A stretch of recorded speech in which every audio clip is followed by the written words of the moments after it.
ఇవాళ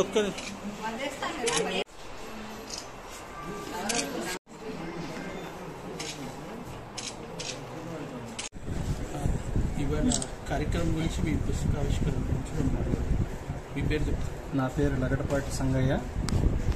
నేను ఆరుద్ర గురించి పరిశోధన చేసి డాక్టరేట్ పొందాను. ఆరుద్ర జీవితం రచనలు సమగ్ర పరిశీలన అనే అంశం మీద PhD చేసి డాక్టరేట్ పొందాను. 50 సంవత్సరాల నుంచి నేను పరిశోధనా రంగంలోనూ సృజనాత్మక రంగంలోనూ కృషి చేస్తూ వస్తున్నాను. డాక్టర్ సి నారాయణ రెడ్డి గారు, బిరుదురాజు రామరాజు గారు, నాయన కృష్ణకుమార్ గారు వారి శిష్యర్కంలో పెరిగాను. అలాగే ఇప్పటికి 7 పుస్తకాలు ప్రచురించడం జరిగింది. 1 ముక్త సంఘయుగ విశతి, 2 కంఠాగ్ని కరోనా, 3 ఈ పల్లె పట్టణం, 4 ఆంధ్ర రఘువంశం, 5 తెలుగు ధీర, 1 ఆరోది ఆరుద్ర రచనలు పరిశీలన, 7 తెలంగాణ శాసనాలలో కాకతీయుల శాసనంలో చందో వైవిధ్యం అనే అంశం గురించి. ఈ పుస్తకాల గురించి నేను నందిగామ వాసిని కనుక విజయవాడలో కూడా గత నెల 20వ తారీఖున ఆవిష్కరణ జరిగింది. ఇక్కడ పెట్టడానికి గల కారణం పలుకూరు ఎనాకార్ లాంటి పెద్దలు, ఓలేటి పాలకృష్ణ గారు లాంటి పెద్దలు ఇక్కడ హైదరాబాద్లో పెట్టండి, అందరికీ తెలుస్తుంది, ఇంకా ఇక్కడ పెట్టండి తప్పలేదని అన్నారు. వారి కోరిక మేరకు, వారి ఆశయాల మేరకు ఇక్కడ మామిడి హరికృష్ణ గారు, తెలంగాణ భాషా సాంస్కృతిక శాఖ సంచాలకులు, సహృదయులైనటువంటి మామిడి హరికృష్ణ గారి సౌజన్యంతో ఈ హాలు ఉచితంగా పుస్తకావిష్కరణ ఇవ్వడం వలన ఇక్కడ జరుపుకోగలిగాం. వారికి ప్రత్యేకమైనటువంటి ధన్యవాదాలు, కృతజ్ఞతలు. ఇక్కడ విజయవంతంగా సభ జరగటానికి కారకులైనటువంటి వేదిక మీద ఉన్న పెద్దలు ఓలేటి పార్వతీశం గారు, బేరం సుందరరావు గారు, అలాగే కొలకలూరు ఎనాక్ గారు, పద్మశ్రీ అవార్డు అయిన వారందరూ, వచ్చిన ప్రేక్షకులు అందరికీ ధన్యవాదాలు తెలుపుతున్నాను.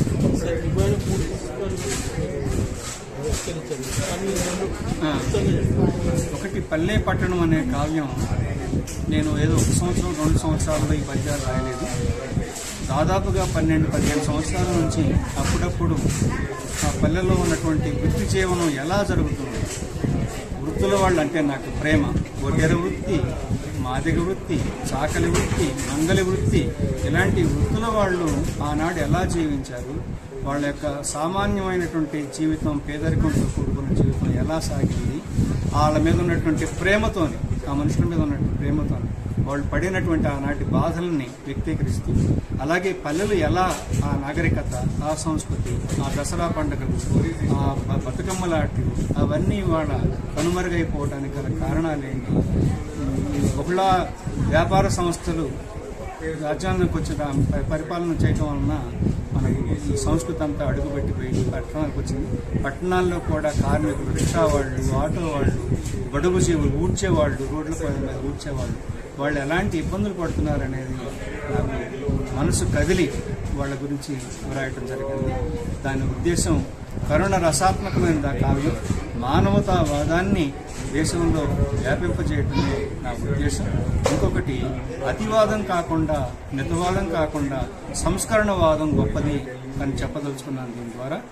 ఎందుకంటే గురజాడ అప్పారావు గారు కానీ, కందుకూరు వీరేశలింగం గారు కానీ, జాషువా గారు కానీ వీరందరూ సంస్కరణవాద కవిత్వం రాసినటువంటి వారు. ఆ మార్గంలో నేను వెళ్ళాలని ఇలా పద్యాన్ని ఎన్నుకొని ఆ సరళమైనటువంటి భాషలో ఈ మానవతావాదం ముందుకు తీసుకెళ్ళాలి, శ్రామికుడిని ప్రేమించాలి, కర్షకుడిని ప్రేమించాలి, కార్మికుల్ని ప్రేమించాలి అనేది తెలియజెప్పడం కోసం పద్యం రాశాను. ఆంధ్ర రఘువంశం అనేది కాళిదాస్ శ్లోకాలను చదివి, రఘువంశం చదివి అబ్బురపోయి ఆశ్చర్యపడి ఎలాగైనా సరే ఇది కావ్యాన్ని తెలుగువారికి అందించాలి, ఆటగలది తేటగీతి పద్యాలను అందించాలి, కాళిదాస్ కవితా వైభవం తెలుగువారికి తెలియాలనే ఉద్దేశంతో ఆనాటి రఘువంశం నాటి కాళిదాస్ కాలం నాటి రాజకీయ సామాజిక పరిస్థితులు ఎలా ఉండేవి అనేవి కూడా ఇవాళ మన వాళ్ళకి తెలియాల్సిన అవసరం ఉందని రఘువంశం రాశాను. సామాజిక పరిస్థితులు, సమస్యలు, నేతల తీరు, తర్వాత నమ్మకాలు, విశ్వాసాలు, అలవాట్లు, ఆచారాలు ఇవన్నీ ఎలా ఉన్నాయి, ఎలా సంస్కరించుకోవాలి మనం అని చెప్పడానికి తెలుగు తీరాన్ని చెప్పడానికి రాశాను. భవిష్యత్తులో ఇంకా చాలా ప్రాజెక్ట్స్ ఉన్నాయండి నాకు. నేను దాదాపు చెప్పాను కదా 50 సంవత్సరాల నుంచి కృషి చేస్తూ ఉన్నానండి. 50 సంవత్సరాల కృషి ఇవాళ బయటకు వస్తుంది. పుట్టలోంచి బయటకు వచ్చినట్లుగా అన్నీ ఒక్కొక్కటి బుట్టలోంచి సాహిత్యం అనే బుట్టలోంచి బయటకు వస్తున్నాయి. కావ్యాలలో ఛందస్సు ప్రయోగం అనే పుస్తకం 600 పేజీలు. తెలుగు కావ్యాలలో కవులు ఏ పద్యాలు ప్రయోగం చేశారు, వాటి విశేషాలు ఏంటి, విలువలు ఏంటి అనే దాని గురించి తెలుగు కావ్యాల్లో ఛందస్సు ప్రయోగ వైవిధ్యం ఒకటి రాశాను. తర్వాత ఇంకొకటి పెళ్లిళ్ళు కావ్యాలు, తెలుగు కావ్యాల్లో వివాహ ఘట్టాలను ఎలా వర్ణించారు, ఏ కవులు ఏ ఆచారాన్ని వర్ణించారు, మంగళసూత్ర ధారణ ఎక్కడ ఏ కవి మొట్టమొదట ప్రస్తావించాడు, జీలకర్ర బెల్లం ఎక్కడ ఏ కావ్యంలో మొదట ప్రస్తావించాడు, మంగళసూత్ర ధారణ తెలంగాణలోనే ఏర్పడడానికి కారణం ఏమిటి, అంతకుముందు అనుకునేవారు పోతన భాగవతంలోనే మంగళసూత్ర ధారణ మొట్టమొదటిసారిగా ప్రస్తావించబడిందని అనుకున్నారు. కానీ నా పరిశోధనలో పాల్కురికి సోమనాథుడి పండితారాజ్య చరిత్రలో ఆ మంగళసూత్రాల ప్రస్తావన వచ్చింది. అది కొంతమంది చెప్తే నమ్మకపోతే పుస్తకం చూపించిన తర్వాత నమ్మారు. అది అంటే 12వ శతాబ్దానికే తెలంగాణలో మంగళసూత్ర ధారణ వచ్చింది. 15వ శతాబ్దం వరకు కూడా ఆంధ్రాలో మంగళసూత్ర ధారణ కావ్యాల్లో ఎక్కడ వర్ణించబడలేదు. కారణం ఏంటంటే వరంగల్లు అది కాకతీయుల రాజధానిగా ఉన్నప్పుడు ఢిల్లీ సుల్తాన్లు దాని మీద తరచూ దాడి చేసి ఓడించాలని, వరంగల్ పట్టణాన్ని పట్టుకోవాలి, కాకతీయులను ఓడించాలనే ప్రయత్నం చేస్తున్న సందర్భంలో వారు పెళ్లైన వారి జోలికి వెళ్లరు. ముస్లింస్ పెళ్లైన వారిని తెలియటం కోసం మంగళసూత్రం ఒకటి మెడలో పెడితే అప్పుడు వాళ్ళ జోలికి పోలేదని, అందుకని మంగళసూత్ర ధారణ అనేది తెలంగాణలోని మొట్టమొదటిసారిగా వరంగల్ ప్రాంతంలోనే పాల్కురికి సోమనాథుడు వరంగల్ ప్రాంతం వాడు, పాల్కురికి ప్రాంతం వాడు. అందుకని అక్కడ ఆ ప్రాంతం నుంచి పోతన కూడా అలాగే వరంగల్ ప్రాంతం వాడు, బొమ్మెర గ్రామస్తుడు. ఇక్కడే రావడానికి కారణం ఢిల్లీ సుల్తాన్ల యొక్క దాడులు. వాటి నుంచి మనం సురక్షితంగా సుమంగళిగా బయట ఉండటానికి, ముత్తైదుగా ఉండటానికి మంగళసూత్ర ధారణ అనే దాన్ని ప్రబంధాల్లో వాళ్ళు వర్ణించినట్టుగా తొలిసారిగా కనుగొంటున్నారు. అది నాయకరాజుల యుగం వరకు, యక్షగానాల కాలం వరకు నేను పరిశోధన చేసుకుంటూ వచ్చాను దాని గురించి.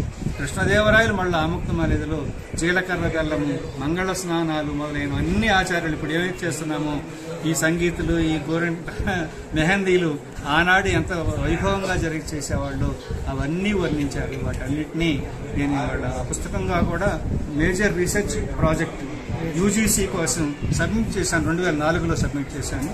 దాన్ని వెలుగులోకి తీసుకొస్తాం త్వరలో. నెక్స్ట్ ఇప్పుడు కావ్యాలు 3 వచ్చినాయంటే ఒక కాన్పులో 3 పిల్లలు అన్నట్లుగా ఈసారి 2 పిల్లలు, అలా 2-3 పిల్లలు బయటకు వస్తూనే ఉంటారు. ఇంకొక 10 ఏళ్ల పాటు నాకు ఆరోగ్యం సరిగా ఉంటే అలా పుస్తకాలు చేయవలసినవి. ఇప్పుడు మళ్ళా శివుడి గురించి, పార్వతి గురించి, పార్వతీ పరమేశ్వర ప్రణయతత్వం అని 275 పద్యాలు రాశాను. అదొక సిద్ధాంతం మీద ఆధారపడి నడుస్తున్నటువంటి కావ్యం. అది కంటిన్యూ అవుతుంది. ఇలా నాకు చేతనైనంత కాలం రచనలు చేస్తూనే ఉంటానని తమకు తెలియజేసుకుంటాను. Thank you sir. Thank you.